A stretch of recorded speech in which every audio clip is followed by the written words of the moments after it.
26 जनवरी 1950 हमारे देश का सबसे स्वर्णिम तिथि। इसी दिन हमने अपने देश का संविधान लागू किया था और अपने शर्तों पे अपने देश को चलाने का निर्णय लिया था। तो आज की वीडियो में हम जानेंगे भारत के गणतंत्र दिवस यानी 26 जनवरी से जुड़े कुछ रोचक और मनोरंजक तथ्य जो शायद पहले हमने कभी न सुना हो। तो बिना देर किए शुरू करते हैं आज का वीडियो।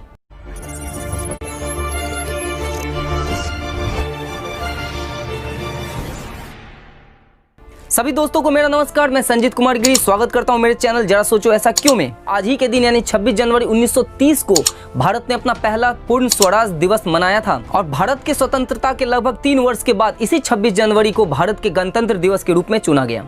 भारत के संविधान को तैयार करने में लगभग 2 साल 11 महीने और 18 दिनों का समय लगा था और इसे तैयार करने के लिए एक मसौदा समिति को गठित किया गया था जिसका नेतृत्व डॉक्टर भीमराव अंबेडकर ने किया था। भारतीय संविधान की 2 प्रतियां हैं, एक अंग्रेजी में और एक हिंदी में। और सबसे कमाल की बात तो ये है कि ये टाइप की हुई अंकित नहीं है, ये हाथ से लिखी हुई हस्तलिखित प्रतियां हैं। भारतीय संविधान दुनिया का सबसे लंबा लिखा जाने वाला संविधान है।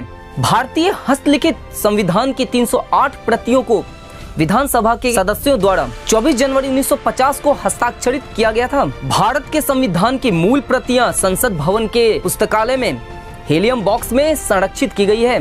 गणतंत्र दिवस 3 दिवसीय समारोह है जिसका प्रारंभ 26 जनवरी को होता है और 29 जनवरी को बीटिंग रिट्रीट के द्वारा इसका समापन किया जाता है। गणतंत्र दिवस के परेड के दौरान एक भजन अवॉइड विद मी बजाया जाता है जो कि एक ईसाई भजन है। कहा जाता है कि गांधी जी का पसंदीदा भजन था। भारत के पहले गणतंत्र दिवस के अवसर पर मुख्य अतिथि के रूप में इंडोनेशिया के राष्ट्रपति सुकर्णो आमंत्रित थे।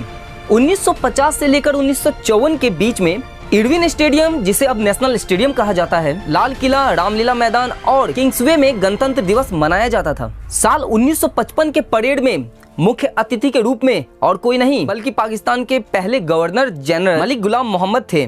संविधान सभा ने 24 जनवरी 1950 को जनगण मन को राष्ट्रगान के रूप में स्वीकार किया था। हमारा राष्ट्रगान जनगण मन वास्तव में बंगाली में लिखा गया था जिसके रचयिता नोबेल पुरस्कार विजेता रविन्द्रनाथ टैगोर थे, जिसका अनुवाद बाद में हिंदी में किया गया। डॉक्टर राजेंद्र प्रसाद 26 जनवरी 1950 में सुबह के 10:24 पर भारत के प्रथम राष्ट्रपति के रूप में शपथ लिया था। लिबर्टी, समानता और बंधुत्व भारतीय संविधान में उजागर 3 अवधारणाएं फ्रांसीसी संविधान से प्रेरित हैं।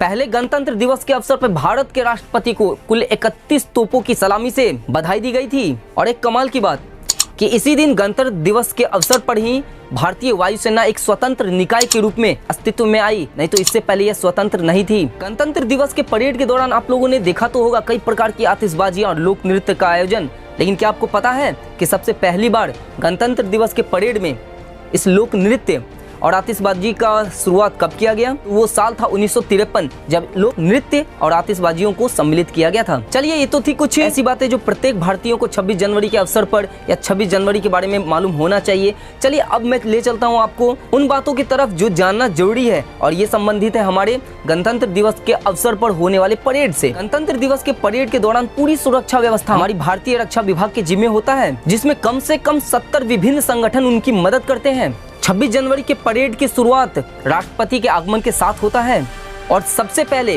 राष्ट्रपति के घुड़सवार और अंगरक्षकों के द्वारा तिरंगे की सलामी दी जाती है। परेड के दौरान जब राष्ट्रगान के बीच में तोपों की सलामी दी जाती है तो यह कमाल की बात देखने को मिलती है कि पहले तोप की सलामी राष्ट्रगान के शुरुआत के साथ और अंतिम तोप की सलामी राष्ट्रगान के समापन पे यानी 52 सेकेंड के अंतराल पे होती है। और इन तोपों का निर्माण 1941 में किया गया था। परेड में भाग लेने वाले सभी व्यक्ति या जितने भी दल होते हैं 2 बजे से ही तैयारी में लग जाते हैं और 3 बजे तक राजपथ पहुंच जाते हैं। और इस परेड में शामिल होने से पहले विभिन्न दल लगभग 600 घंटे का अभ्यास कर चुके होते हैं।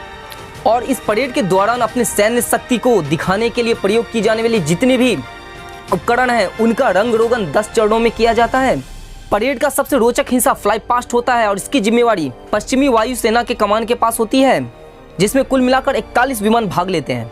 परेड में चलने वाले सभी सैनिकों और सेना के जवानों को तो आपने जरूर देखा होगा, उनके हाथ में क्या रहता है? बेशक राइफलें होती हैं, लेकिन क्या आपको पता है सेना के जवान भारत में निर्मित इन 7 राइफलों को साथ लेकर चलते हैं, जबकि विशेष सुरक्षा के बल अपने साथ इजराइल में निर्मित तवोर राइफल को लेकर चलते हैं। है ना मजेदार बात? क्या आपको पता है कि आरटीआई के प्राप्त जानकारी के अनुसार भारत के परेड के आयोजन में या गणतंत्र दिवस के आयोजन में कुल मिलाकर 300 से लेकर 450 करोड़ रुपए का खर्च आता है।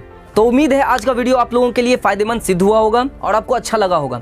सच में अगर ये वीडियो आपको अच्छा लगा है तो लाइक करें, दोस्तों के साथ शेयर करें, कमेंट करके बताएं कि और कैसा वीडियो आपको चाहिए। चैनल पे अगर नए हैं तो सब्सक्राइब जरूर करें और बने रहें मेरे चैनल पे ऐसे ही मनोरंजक वीडियो के लिए।